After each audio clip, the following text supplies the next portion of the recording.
London, 1941. The Blitz has been going on for months. Whole streets have been reduced to rubble overnight. And yet, every morning, London goes to work. This film is called City-Bound. Made for the British Council, it follows the daily commute into London from the suburbs, the trains, the buses, the underground, the ordinary rhythms of a city that refuses to stop. It is, in its quiet way, a remarkable document. Not of the bombs or the ruins, of the morning after, of what it means to keep going. It begins on the suburban railway. An electric train pulls away from a platform, clean, modern, efficient. The Southern Railway electrification was one of the engineering achievements of the 1930s, and by 1941, it was carrying hundreds of thousands of Londoners every day.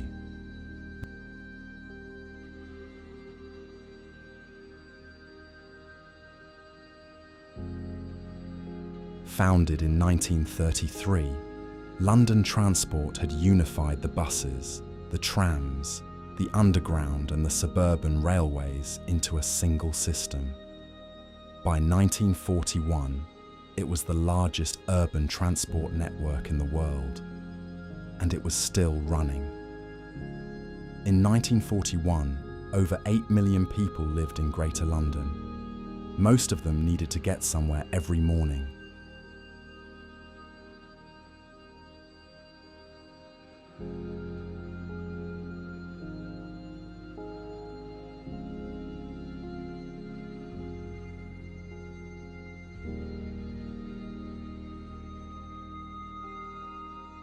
The commuter's shadow stretches long across the pavement in the early morning sun.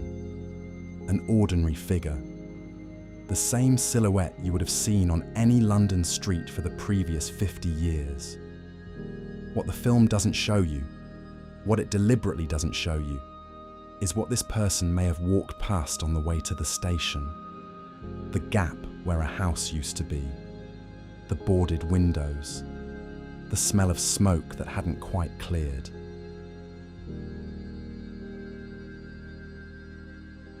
The underground train bursts from the tunnel in an explosion of steam and light. There is something almost violent about the shot, the darkness, the sudden brightness, the rush of the engine. The London Underground ran throughout the Blitz. More than that, its deep-level stations became the largest air raid shelters in the city.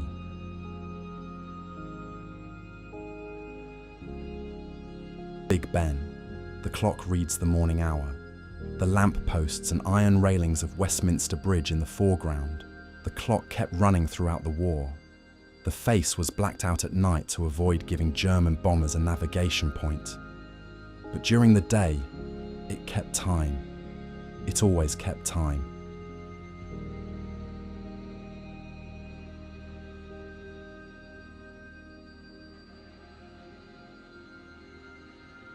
The driver in his cab, peaked cap, uniform, steady eyes.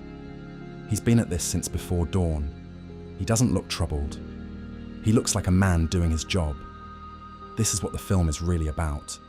Not transport, not infrastructure.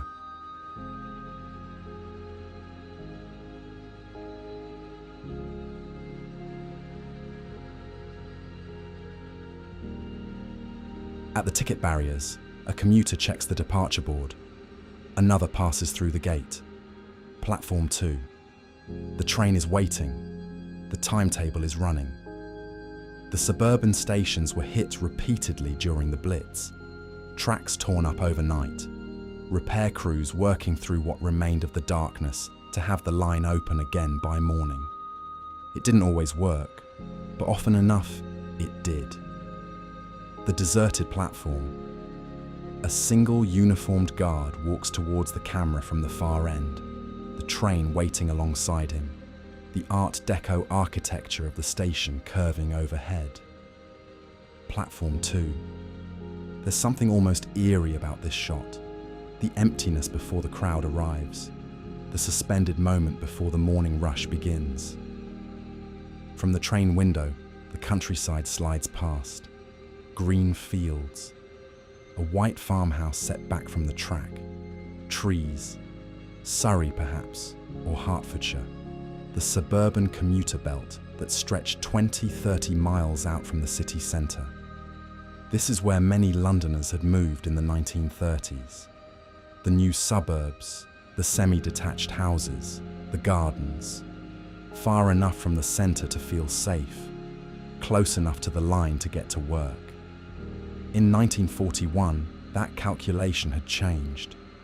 Nowhere in or around London was entirely safe, but the trains still ran. The city approaches. Through the train window, the countryside gives way to rooftops, then more rooftops, then the dense packed terraces of inner London, chimneys, back gardens, the city closing in. This transition, the moment when the green disappears and the grey takes over, is one of the defining experiences of the London commute.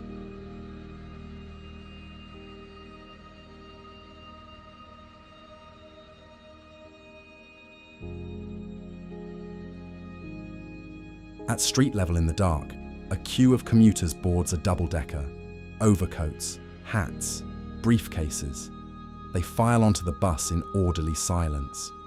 Nobody pushes. Nobody complains. This is England. The buses too ran through the Blitz. Drivers navigating by memory in the blackout. Streets closed without warning. Diversions around bomb sites. A route that worked one day might be impassable the next.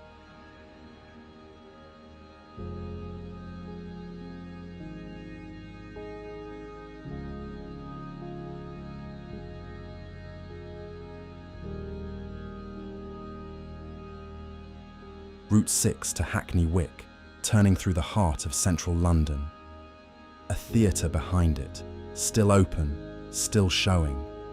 The traffic moving, the city functioning. Underground.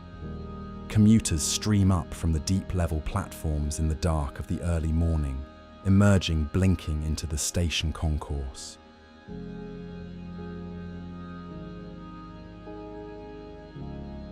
A woman carries a large flat package, men in hats. The quiet determination of people who have somewhere to be.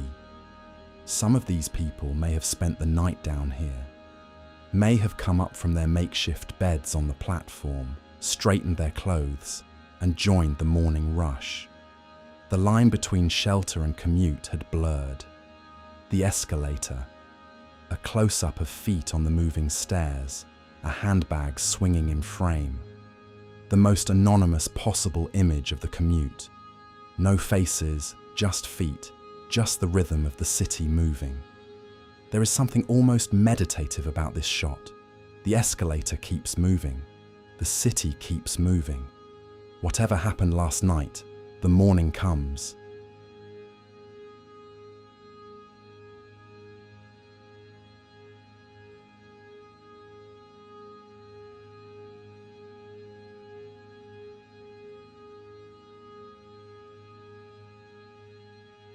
The Bank of England, the great curved wall of the building, its columns, its authority. Pedestrians cross. Men in suits walk purposefully in the direction of their offices. The City of London, the square mile of banks and insurance companies and trading houses, had been badly bombed. The Guildhall damaged. St. Paul's narrowly saved. Streets around here reduced to rubble. But the Bank of England kept its doors open. The financial machinery of the empire kept running. This was, itself, a statement of intent. For most of these men and women, there is no ceremony in the transition. They simply arrive and begin. And finally, Big Ben again. The same tower, but now from a different angle, lower, more dramatic. Heavy clouds building behind it. The clock face reading the working hour. It still stands. City Bound was made to show the world that London was not broken, that the daily commute, The most mundane, ordinary, unremarkable thing a city does was still happening. It did. And every person you have seen in this film played their part in making sure of it. Subscribe to Archive Britain. Every week, more of Britain when it mattered most.